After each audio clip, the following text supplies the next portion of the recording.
Have you ever been on a late night walk in the woods, heard a twig snap behind you, and thought, crap, this is definitely a serial killer? And yeah, statistically, you're not wrong. But let's just say the odds were against you, and instead you ran into something even more horrifying: creatures straight out of folklore that make killers look like amateurs. Today, we're counting down the top 3 scariest forest folklore creatures. Beasts so creepy they'll have you Googling apartments with no trees nearby.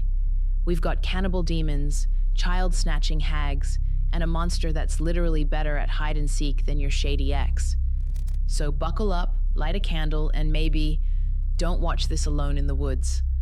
All right, let's start strong with one of the most infamous creatures in North American folklore, the Wendigo. The Wendigo comes straight out of Algonquian legend, and let me tell you, this is no cozy campfire ghost story. This thing is basically starvation with teeth. Imagine a creature so thin its skin is stretched tight over bone, eyes glowing like headlights, claws like Freddy Krueger's personal manicure set. And here's the kicker: every time it eats, it just gets bigger and hungrier, like the world's worst buffet customer. The Wendigo is said to be born when a human turns to cannibalism in the frozen wilderness. You're starving, it's winter, you make the culinary misstep of eating another person, and boom, you're cursed forever. Congratulations, you're now a literal demon of eternal hunger. Canadian settlers and fur trappers actually reported Wendigo sightings during harsh winters. Some even claimed entire hunting parties went mad with hunger and turned into something inhuman. The line between folklore and survival horror got so thin that people genuinely believed the Wendigo was stalking them through the snow. And it only gets worse from there. People describe Wendigos as reeking of rot, with skin stretched tight over bones, glowing eyes that burn in the dark, and a heart made of ice.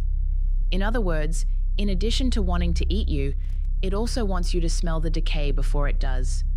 It's basically the original keto horror story: all meat, no soul.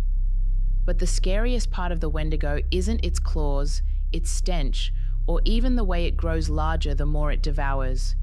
It's the symbolism. This is a monster born from desperation, the final breaking point where survival means losing your humanity forever. The Wendigo whispers the ultimate what if that haunts anyone stranded in the wilderness. What would you do to survive? It's not just a beast lurking in the trees.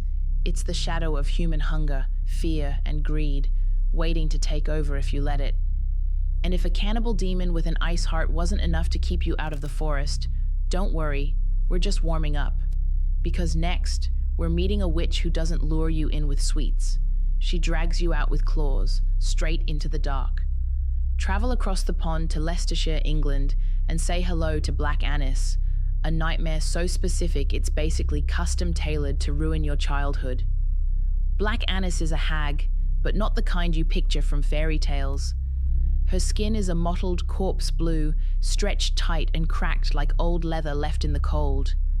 Her claws are like iron talons, long and curved, forged for tearing flesh from bone.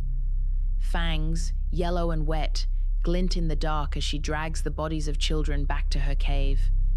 And when the screaming finally stops and the forest goes silent, stories say she would hang their flayed skins from the branches of oaks like some sort of grotesque flag. The Black Annis lives in a cave, her infamous bower, dug right into the side of the Dane Hills. And she doesn't just sit there knitting. She comes out at night, hunts children and lambs, and drags them back to her cave for dinner. Locals swore you could hear her before you saw her, an eerie grinding sound, like teeth gnashing in the dark, carried on the wind. Farmers avoided the hills after dusk, saying even the bravest dogs wouldn't go near her cave.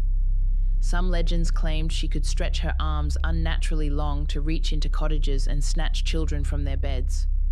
But here's the truly horrifying part. After devouring her victims, she tans their skins and wears them as skirts. Forget Gucci. This is couture straight from the underworld. Parents in the region literally used her as the bogeyman to keep kids in line. Don't misbehave or Black Annis will come get you. which honestly makes modern Santa's naughty list look downright wholesome. There's no doubt the black anise is terrifying, but what makes her one of the scariest creatures you would never want to encounter is because she's the distilled essence of every childhood fear rolled into one monster. The witch in the woods who's always hungry for you. But hey, at least with black anise, you'll see her coming. Blue skin and iron claws aren't exactly subtle. Our next creature? You'll never see it at all, because this thing is basically the forest's ultimate jump scare. Welcome to America's lumber camps, where tough loggers once swung axes by day and told pants-wettingly scary stories by night. Enter the hide behind, the monster that lives in the trees and stalks you like it's auditioning for Paranormal Activity, Forestry Edition. Here's the deal. The hide behind is never seen directly, ever. It has the supernatural ability to always hide behind you, no matter how fast you spin around, like the thing in the corner of your eye that vanishes the moment you turn. Descriptions vary, but most say it's tall, shadowy, maybe furry, with glowing eyes.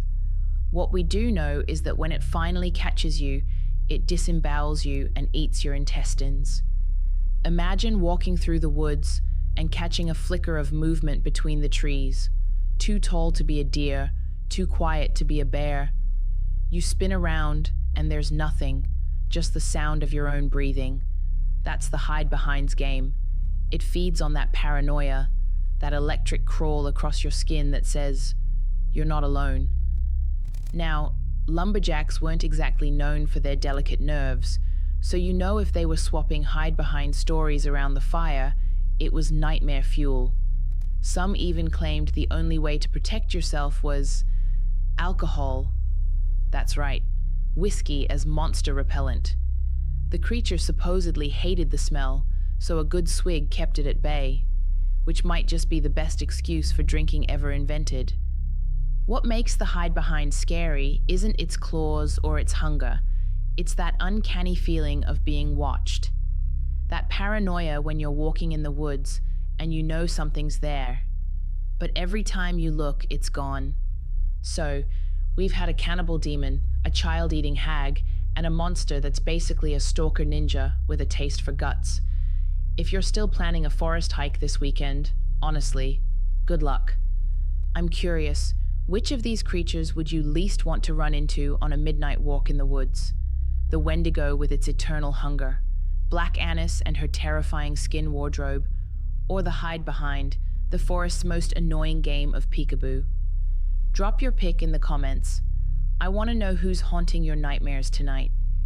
If you enjoyed this dive into creepy folklore, make sure you hit that like button, because unlike these monsters, YouTube does get satisfied when you feed it. And if you want more chilling stories and haunted places, don't forget to subscribe. I've got plenty more nightmares waiting for you. Until next time, stay curious, stay spooky, and maybe stick to well-lit hiking trails.